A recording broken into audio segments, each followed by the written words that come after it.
چنانچہ ہارون رشید کا ایک وزیر تھا فضل برمکی. اس نے مجھے کہا کہ مجھے اللہ والوں کے پاس لے جاؤ. وہ کبھی ادھر لے گیا کبھی ادھر لے گیا. جدھر لے کے جاتے وہی بادشاہ کی تعریفیں کرتے. ہارون رشید ویسے تھا بھی اچھا، حافظ قرآن تھا، نیک تھا اور اماق کا درجان تھا، مگر ہارون رشید کی طبیعت مطمئن نہ ہوتی.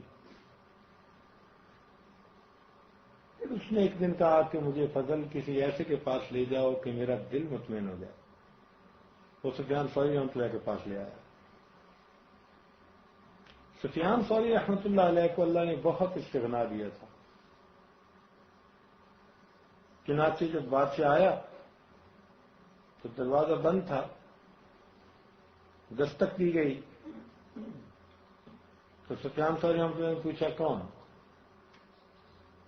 تو فضل نے کہا کہ بادشاہ سلامت آپ سے ملنے کے لیے آئے.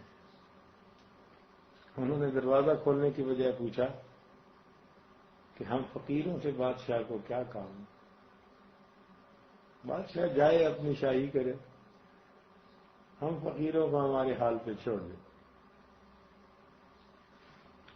فضل نے کہا جی وہ آپ سے ملنا چاہتے ہیں.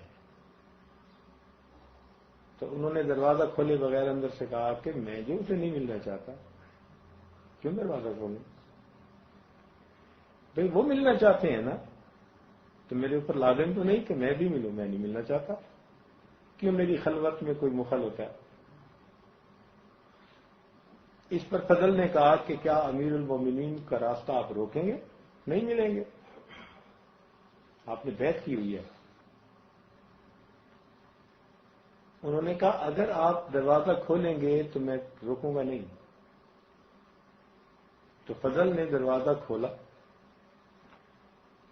تو اتنے میں سفیان ثوری رحمۃ اللہ علیہ نے جو چراغ جل رہا تھا نا پھونک مار کے اس کو بجھا دیا. تو فضل بڑا حیران ہوا کہ امیر المومنین کے آنے پہ چراغ جلاتے ہیں، چراغ بجھاتے تو نہیں ہیں.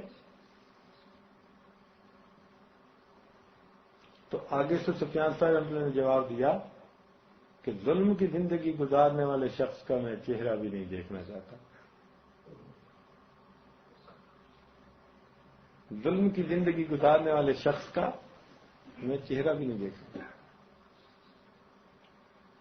ہارون رشید آگے بڑھا اور اس نے چاہا کہ وہ سفیان ثوری رحمۃ اللہ علیہ سے مصافحہ کرے. چنانچہ اندھیرا تھا جب اس نے ان کا ہاتھ پکڑا مصافحہ کے لیے تو سفیان ثوری رحمۃ اللہ فرمانے لگے کہ امیر المومنین کے ہاتھ کتنے نرم ہیں اگر قیامت کے دن عذاب سے بچ جائیں. امیر المومنین کے ہاتھ کتنے نرم ہیں اگر قیامت کے دن کی باز پرس سے بچ جائے. تو ہارون رشید نے کہا کہ ہمیں کچھ نصیحت کرے. تو سفیان ثوری رحمۃ اللہ علیہ نے پھر نصیحت ٹکا کے کی کہ ہارون رشید تم سے پہلے بہت لوگ آئے جن کو تخت اور تاج ملا مگر سب چھوڑ چھاڑ کے دنیا سے چلے گئے. ایک وقت آئے گا کہ تم بھی چلے جاؤ گے. اس دنیا کی زندگی پہ ناز نہ کرنا. قیامت کے دن اللہ تعالیٰ کے حضور جواب دہ ہونے کو یاد رکھنا. ایسی نصیحتیں کیں کہ بادشاہ کا رو رو کے برا حال ہوا.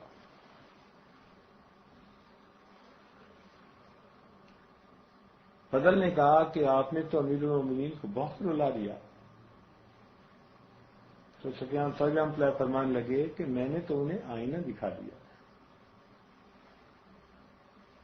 تو دیکھیے ایک وقت تھا کہ وقت کے بادشاہ بھی اپنی اصلاح کے لیے فکر مند ہوتے تھے اور اللہ کے ایسے بندے موجود تھے جو خیر خواہی کے جذبہ سے ان کو بھی آئینہ دکھاتے تھے.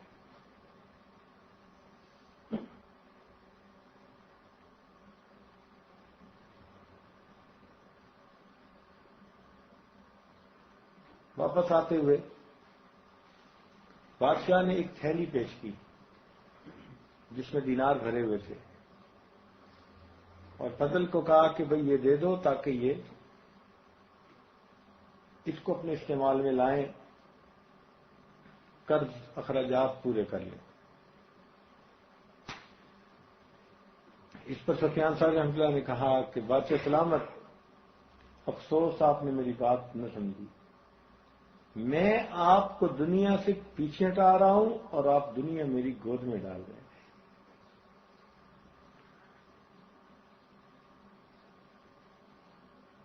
کچھ قبول نہیں کیا، ویسے ہی بھیج دیا۔